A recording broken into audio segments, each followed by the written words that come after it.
leg this is the last leg for the intrapartal period. Pag-usapan natin ang care of clients.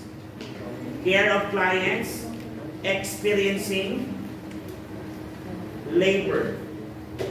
Care of clients experiencing labor and delivery. Experiencing clients, labor and delivery. Ano yung mga care na ibibigay natin? Number 1, reduce anxiety. Reduce anxiety. So pag sinabing anxiety, nababaga ka. Tama po ba? Yes. So Tagalogin man, nakakapagpapagabag. Papagpapag na. Nakakapagpapagabag. Nagugulumihanan. Anxiety na lang. So anxiety, basically, a woman who is in labor is anxious. As simple as that. So in order for us to relieve them from anxiety, what is the best thing to do? Ano, ginagawa nyo ito lagi pag may skills kayo. Lapor. Ano? Pag sinabi mo kasi anxiety, fear of the unknown.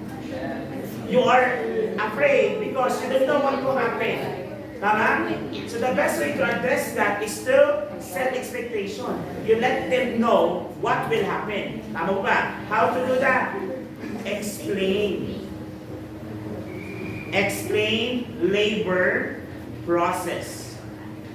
Explain mo sa kanya ang labor process. Okay? Labor process. Then, ma'am, 1 to 10, gaano kasakit? Sobrang sakit. About, mga 11, ma'am, tanga ka. 10 lang. Ala, yun na lang po ba? Meron. Let's explain the procedure. Next. Maiksi lang ito. Help woman. Help woman identify the father. Ano ka? Nakakatakot, hindi niya alam tatay ng anak niya. Meron. Mukhang nakarami siya. Amen. Isa siyang promiscuous woman. Amen. Help woman identify coping strategies. When you talk about coping strategies, these are the things that would make what? Relieve your anxiety. Ano yung kadalasan ginagawa mo when you're stressed? Mamayang gabi, stress ka na. Kasi dami mong gagawin, ang dami mong babasahin. Kasi exam nyo na sa Thursday. Ano yung mga ginagawa mo para ma-relieve ka konti sa stress? Tulog na naman. Hala, ang tulog, coping mechanism, pag yan na ang coping mechanism, depression na yun. Huwag naman tulog ng tulog. Ano? Kain. Nakaka-relate ako dyan na. Movie. Very obvious naman. Am I right? Pag may stress si sir. Yan. Kain ng kain. What else? Self-talk. Pwede naman yung self-talk. Yes. Kaya ko to! Yun. Diba? Kaya ko. Mababasa ako mamaya. Kaso yung aklat may dayasip pa. May meron. Kabubukas mo pa lang. Tugtog ka. May meron. So, the coping mechanism. Whatever things na pwedeng magpakalma kay mother. Ayan. Kung gusto niya ng warm bath. O cold shower. Ayan. Sir, paano pa sex? Pwede naman. Kaso buntis, manganak ka na, parang awa mo naman na. Huwag naman nag-sex ang sabihin mo. Kasi nga, you're ready. Nag-deliver ka na, palabas na yung bata eh. Sabihin mo pa, ma'am, are you stressed? Coping strategies mo. Would you like to have sex? Ay, nakakatakot yun. Okay? So, coping strategies, whatever coping strategies it is. Number 3, provide. Provide comfort measures. Oy, comfort measures. Ano mga examples ng comfort measures dito? Ma'am, kung ikaw po ay gusto mo mag-change ng position, pwede ka po mag-position sa ikaw ay comfortable. Pwede ba yun? Yes. Ma'am, kapag ikaw ay in pain, pwede mo naman pong huminga ng malalim. Hinga sa bibig, hinga sa ilong, then labas sa bibig. Ulit-ulitin mo lang yan, ma'am. Yan. What else? Ma'am, dry ang lips no. Would you like to have a sip of water? Would you like to have an ice chips? Ayan, provide. Ang sakit ng likod ko. Back massage. Mother, father, ano ka rito para masalita ka? Masahe mo ang likod ni mother. Masahe. That's your back massage. Tama mo ba? Yes. So those are the things na pwede natin gawin to provide comfort to the woman. Just take note. Are they in pain? Yes. Okay. Ano pa? Encourage. Actually, sinabi natin kanina ito. Encourage comfortable position. Encourage comfortable position. Number 5. Okay. Provide pharmacologic relief. Pag sinabi natin pharmacologic relief, ano na to? Medication. Tama mo ba? Some mothers are opted to go for epidural anesthesia. So ang kagandahan pag epidural anesthesia, they would still feel the contraction, but the pain is not there. Pag spinal naman, wala na. Hindi niya may gagalaw. Pag epidural, pwede niya pa yung igalaw-galaw yung paa niya, pero wala yung pain. Pero pag sinabi natin spinal anesthesia, totally wala nang nararamdaman. Pababa. Okay? Yun ang ibig sabihin. So, pwede mo bigay yung relief na yan. So, these are the things na pwede mong gawin sa kanya during that time. Of course, may mga side effect nga lang pag pharmacologic, lalo pag narcotic yan, or mga sedative, pwede ipanganak yung baby mo na antukin niya. Okay? Which is not good. Tama mo ba? Yes, there are studies po na nag-show na yung baby is pinapanganak na parang inantok. Okay? Or hindi siya masyadong nagre-response dahil sa epidural anesthesia. Clear tayo? Yes. Okay, continue na natin mga kapatid. Physiologic. Physiologic and psychological. Okay, preparation of client.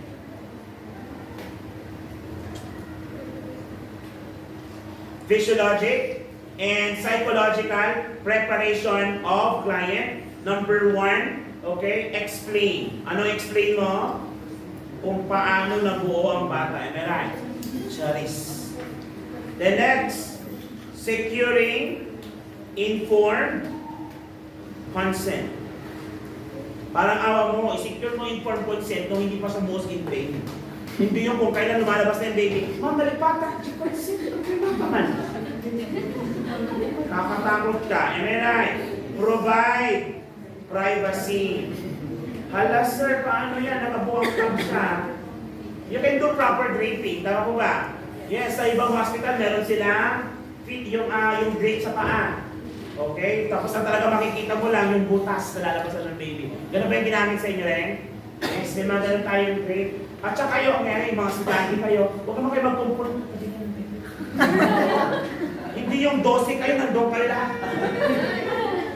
Pasok isa-isa, meron. Urasan, di ba? Tapos mo ako naman, tapos mo dyan, ako naman. Ganon. Hindi yung alala. Nagkumpulan na sa loob, am I right? Yes, so provide privacy, okay? Ano pa? Provide safety.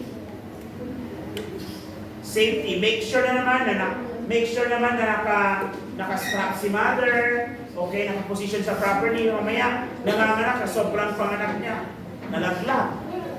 Hala. After niya manganak, naoperahan sa hip kasi may hip fracture. Kasi nalaglag. Okay? So that is the things that you need to do. What else? Monitor. Monitoring the progress of labor and delivery. Monitoring the progress of labor and delivery. Okay, mostly dito sa mga topic na to, review na lang. So please hold on. Assessment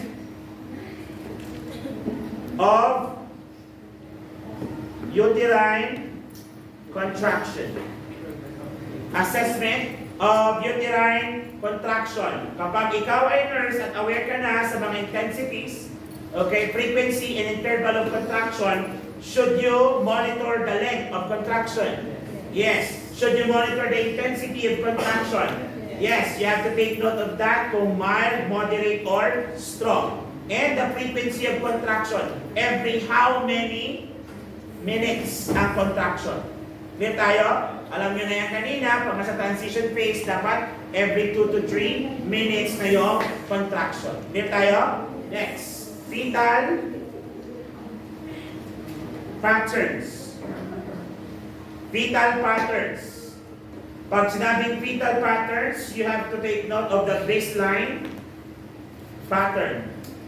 So pag sinabing baseline pattern, kailangan take note mo yung normal fetal heart rate. Tama ba? Ano ang normal fetal heart rate? 120 to 160. Below that? Above that? Clear tayo? Yes. Next, kailangan mo rin take note ang variability. Nalala niyo ba ito? Yes, nung ginagawa niyo yung fetal heart rate monitoring, isn't it? Yes, the variability. So pag sinabing variability, okay, you're going to check, okay, and this is actually a reliable ways to monitor the fetal well-being. So iti-take note mo yan kung long term, short term, yung big to big, gaano kalakas, gaano kabilis, or may absence ba ng variability. Okay, absence, gaano kabilis, gaano kabagal. That's your variability. Iti-take note mo rin po yan. Okay? And next, periodic changes. Periodic changes.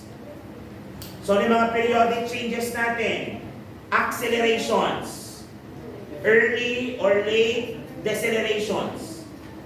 Okay? Pag sinabing late deceleration, late siyang nag-descent. Okay? So, pag early, mabilis na nag-descent. Next, prolonged deceleration. Pag sinabing prolonged deceleration, pag naliparos is 6 hours lang, hala, umabot naman na ng 12 hours, prolonged na yon. Baka subject na siya or pwede na siyang ECS. Clear tayo? Are we clear? Yes. Okay? So on that, kailangan mo rin i-check yung rhythm ng kanyang heartbeat. Okay? Yung rhythm, kasi nga pwede kasi maapektuhan yung kanyang cardiac monitor. Aside from that, kailangan i-monitor mo din yung other assessment techniques. Ilagay mo na rin dyan. Number 3, other assessment technique. Other assessment technique. Letter A, scalp stimulation. Ang gagawin mo lang ito, i-IE mo, tapos kapain mo yung kanyang bumbunan, tapos mag-put ka lang ng pressure. Okay, kung magkakaroon ng changes sa kanyang fetal heart rate. Next, letter B, fetal O2 sat. Na-discuss na natin kanina, normal value, 40 to 70%. And letter C, fetal blood sampling. Your fetal blood sampling would indicate kung enough ang kanyang oxygen or hindi. So your fetal blood sampling reveal fetal hypoxia. Your fetal blood sampling would reveal fetal hypoxia. Fetal hypoxia. And after that, kapag ready na si mother, 8 to 10 cm, ano na ang gagawin mo? EINC. You're going to cleanse the perineum. Okay, you can either use the figure of 7 or yung madalas ginagawa, we will start in the symphysis pubis, kung nasan yung bulbol, number 1. Then number 2, yung isang hita. Then number 3, yung isang hita. Then number 4, yung isang singit. Number 5, yung isang singit. Then number 6 is pababa sa gitna, which is yung iwa ng vagina. So, fundus, thigh, then singit or inguinal area, then gitna. Yun yung pattern na ginagawa natin. The figure of 7 na ginagawa nyo before. Pwede din naman po yun. Clear tayo? Are we clear? Yes. Then i-check mo na yung temperature ng room. Pag na-check mo na yung temperature ng room, i-prepare si mother, i-position mo siya, dapat nakalitotan mo siya, drape properly the mother, Okay? Then, start coaching the mother. Ganito ang gagawin mo pag magpupush. Kapag naniparos si mother, okay, madedelay yan ng how many hours. Pero pag multi-paros, pag 9 to 10 cm na yan, dapat prepare mo na lahat.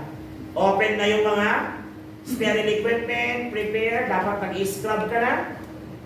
Okay? Then ikaw na mag-assist sa physician, should be already at the table, fixing your instruments. Ikaw naman na, sabi ito, circulating nurse, you're now going to prepare the medication, prepare the board, aspirate na yung oxytocin, then anticipate kung anong kailangan ni scrub nurse. Clear? Are we clear? Yes. Do you have any question? None. Wala na?